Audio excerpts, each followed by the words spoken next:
Баршаңызға қайырлы күн. Бүгін палау жасаймыз. Видеоны соңына дейін қарап шығыңыздар. 800 грамм күрішке қайнаған су құйып жібітіп аламыз. Пиязды тураймыз. Сәбізде соломка қылып турап шығамыз.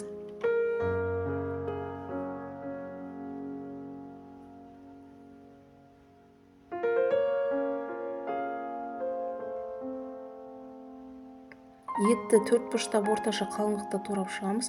Себебі қуырғаннан кейін етіміз кішірейіп қалады.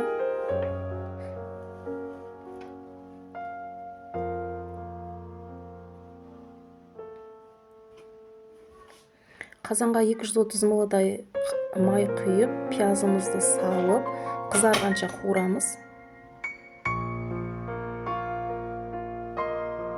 Оның үстіне етті салып 15 минуттай қызарғанша қуырып аламыз.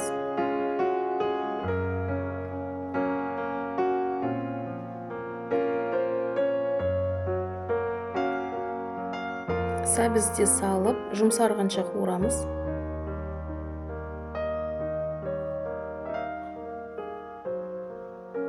Асты күйіп кетпес үшін араластырып тұру керек.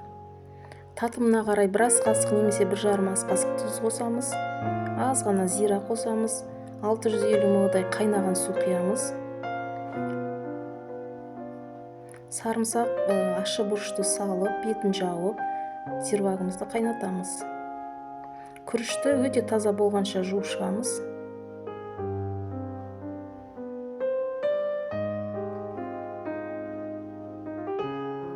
Күрішті салып, суы тартылғанша қайнатамыз қатты отта.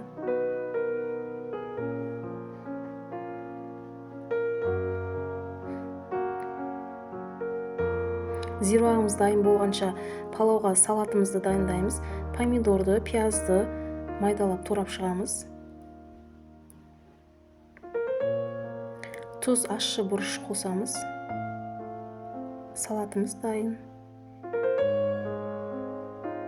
Суы тартылғаннан кейін күрішті ортасына жинап, бетін жауып, 40 минутта пісіріп аламыз. Арасында бір рет ашып, үстіңгі күрішін араластырып қою керек. Астын жай қойып, 40 минутта пісіріп аламыз. Палауымыз дайын. Ас болсын.